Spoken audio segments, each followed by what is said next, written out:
खबर आ रही है वो खबर आरपी सिंह जी आपसे शुरुआत इसलिए कर रही हूं क्योंकि अरशद मदनी साहब सीधे सीधे बहिष्कार की बात कर रहे हैं उन नेताओं का जो आपकी सरकार को समर्थन देते हैं, यानी कि केंद्र की सरकार को। वो कह रहे हैं किसी भी आयोजन में जिसका निमंत्रण आए नीतीश कुमार से, चंद्रबाबू नायडू से, चिराग पासवान से, उसमें मत जाइए क्योंकि ये लोग वक्त संशोधन बिल का समर्थन करते हैं। अब आप लोगों के लिए तो मुश्किल हो जाएगी ऐसे में। सुचरिता जी, पहली बात तो ये तय करो कि अरशद मदनी जी के साथ अपने साथ कितने लोग हैं। उनको बोलिए ना अपना इफ्तार पार्टी करें, देखें कितने लोग आते हैं। लोग उनकी इफ्तार पार्टी में नहीं जाते, वो लोगों को, दूसरे लोगों का क्या कॉल दे रहे हैं। और दूसरी बात, ये सब के सब वो लोग हैं जो कि एक पर्टिकुलर मुसलमानों में पर्टिकुलर सेक्शन के साथ हैं, जो पैसे वाले लोग हैं, जिनके पास पैसा है या जिनके पास ज़मीन जायदाद है या जो वक्फ प्रॉपर्टी से अपने रोज़गार का साधन बनाते हैं, ये उनके साथ हैं। ये कोई गरीब मुसलमान के साथ थोड़ा है, ये गरीब बहन के साथ थोड़ा है, ये गरीब बच्चे के साथ थोड़ा है। वक्फ प्रॉपर्टी का उपयोग, सिर्फ अमेंडमेंट यही हो रहा है कि वक्फ प्रॉपर्टी का उपयोग गरीब मुसलमानों के लिए हो। इसमें किसको ऑब्जेक्शन होना चाहिए? उन्हीं को होगा जिसको इस सबसे बेनिफिट मिल रहा होगा। उन पैसे वालों को या उन अमीरों को जिन्होंने वक्फ प्रॉपर्टीज को अपने लिए दुरुपयोग या उपयोग किया होगा, उनको मिल रहा होगा। आप ये कह रहे हैं कि उनकी धमकी काम नहीं करेगी क्योंकि कोई उनके साथ ही नहीं खड़ा है। जो कह रहा है उनके साथ कोई नहीं खड़ा है। तो मैं जरा पूछ लेती हूँ हाजी साहब, उनके साथ कोई खड़ा है कि नहीं खड़ा है? जमीयत के साथ कौन खड़ा है? क्योंकि ये कह रहे हैं वो धमकी काम नहीं करने वाली है। अब ब्लैकमेल वाली राजनीति आ गई है हाजी साहब कि इनका बहिष्कार कर दो, इनके किसी का आयोजन में मत जाओ, ये मुस्लिम विरोधी है। अभी हमारे सरदार जी कह रहे थे कि जमीयत के साथ कौन है, तो अभी जंतर मंतर पे एक विरोध प्रदर्शन हुआ था वक्फ को लेकर। उसमें जितनी भी विपक्षी पार्टियां थी, सबके पार्टियों के सब नेता आए थे, तो ये कहना इनका बिल्कुल गलत है।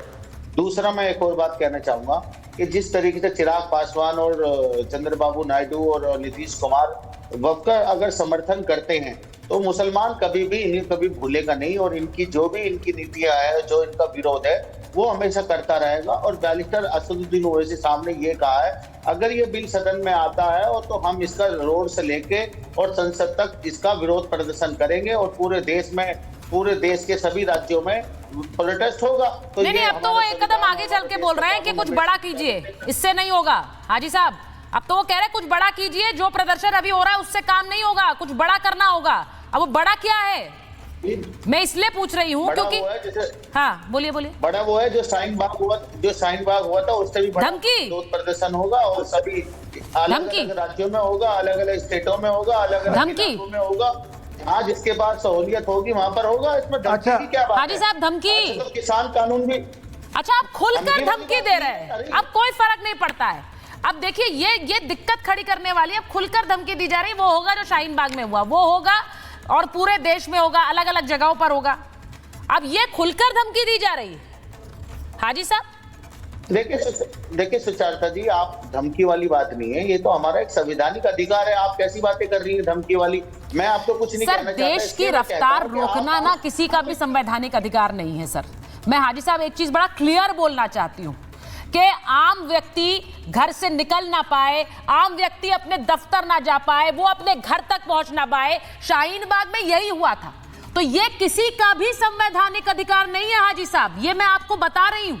ये आप लोग जो बार बार कहते हैं ना, अधिकार है हमारा, सड़क पर प्रदर्शन करेंगे, आप दूसरों का जीवन किस तरह से रोक देते हैं, इसका अधिकार कोई नहीं देता आपको। और इसको करने की मुझे तो ऐसा लगता है आपको हिम्मत भी नहीं करनी चाहिए, वरना आम जनता आपके खिलाफ खड़ी हो जाएगी। देखिए, वो हमारी एक रणनीति होगी, हम क्या करेंगे क्या नहीं करेंगे, आपसे हमें ज्ञान देने की जरूरत नहीं है, हम अपना फैसला खुद करते हैं। मगर जिस तरीके की बातें आप कर रही हैं कि वहां पे नहीं होने चाहिए, रोड जाम हो जाता है, पब्लिक को जाने आने, अरे इतने दिन प्रोटेस्ट चला, क्या नुकसान हुआ किसी का? क्या रोड नहीं खुले? पूरी दिल्ली के रेड खुले रहे। मगर ये जिस तरीके का एक पैटर्न और एक ये एजेंडा बना देना कि भाई इस तरीके से होगा तो ये रुक जाएगा।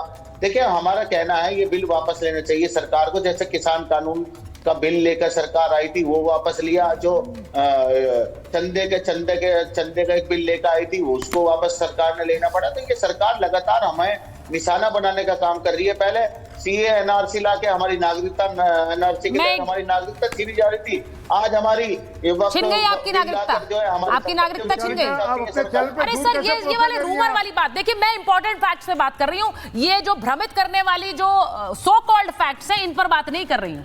आपकी नागरिकता चली गई आजी जी, ये वाले बहुत पुराने हो गए। अब इस पर इसको बार बार कहने का क्या मतलब है? पूरा देश ने देखा है कि इस पर कैसे भ्रम फैलाया गया। लेकिन मैं एक चीज पूछ रही हूँ, कांग्रेस में अजय जी जो आपने किया, विवेक जी जरा सुनिएगा इसे। अजय जी कहाँ हैं? अजय जी, कांग्रेस ने जो कर्नाटक में किया कि वक्फ बिल के खिलाफ, संशोधन बिल के खिलाफ एक पूरा प्रस्ताव पारित कर दिया है, यानी जो वक्फ लेकर आए हैं, जिन्होंने ये इजाजतें दे दी कि सरकार देश में वक्फ के नाम पे प्रॉपर्टी अमास होती जाए, वो आज उसे बचाने का पूरा प्रयास कर रहे हैं। सुचेरिता जी, कर्नाटक की जनता ने 2/3 बहुमत के साथ इलेक्ट किया है, हमको चुना है। और कर्नाटक की क्या सिचुएशन है, कर्नाटक की क्या पोजीशन है, सरकार निर्णय लेगी या देश में बैठी हुई सरकार के वो लोग जो ट्रंप से डरे हुए हैं, चाइना से डरे हुए हैं, टैरिफ लगवा रहे हैं भारी भरकम, हाथों में हथकड़ियां डल के आ जाती हैं भारतीयों के ऊपर, और ब्लैक स्टोन और ब्लैक रॉक इंडिया में एंट्री कर।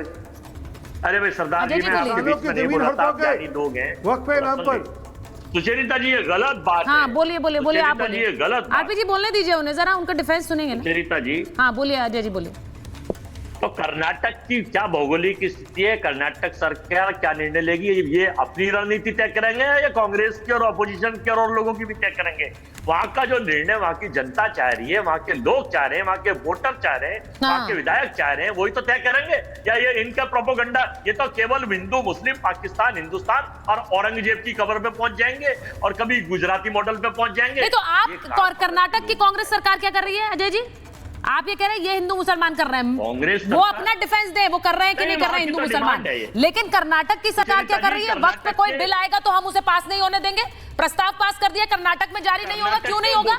जो एक कानून अगर देश के लिए बनेगा तो एक राज्य कहेगा हमारे यहाँ लागू नहीं होगा। ये अपीसमेंट नहीं है, ये मुस्लिम अपीसमेंट नहीं है। कर्नाटक के नागरिकों की, ये कर्नाटक के नागरिकों की डिमांड है। आप इसे कुछ भी कहते रहिए, अच्छा उनकी डिमांड है, एजेंडा कहते रहिए। भारत का संविधान, हम बाबा साहब के संविधान से चलते हैं, हम देश की सरकार के संविधान से नहीं। जो बाबा साहब का सरकार संविधान बनाया था, हम नोटबंदी के लिए रातों रात नहीं आते मित्रों। आज से 500 और 2000 के नोट इलीगल करेंसी है। हम रात को आके देश को बर्बाद करने के लिए भारत की संपत्तियां अडानी को नहीं बेचते। रेल बेच दी आपने, पोर्ट बेच दिया। बाबा साहब का संविधान का कहता है कि आप धर्म के नाम पर इलेक्शन दो। बाबा साहब जी का संविधान कहाँ कहता है कि आप धर्म के नाम पर इलेक्शन दो? आपने धर्म के नाम पर इलेक्शन दे दिया। हम उन लोगों को जिन्होंने ये चीज जरा मैं विवेक जी से समझूंगी, विवेक जी, क्योंकि वहां नागपुर में भी जो हुआ है उसके समर्थन में आ गए हैं नेता, वहां दंगाइयों के समर्थन में आ गए हैं, उस पर भी मैं बात करूंगी। अतकुर रहमान साहब यहाँ पर हैं।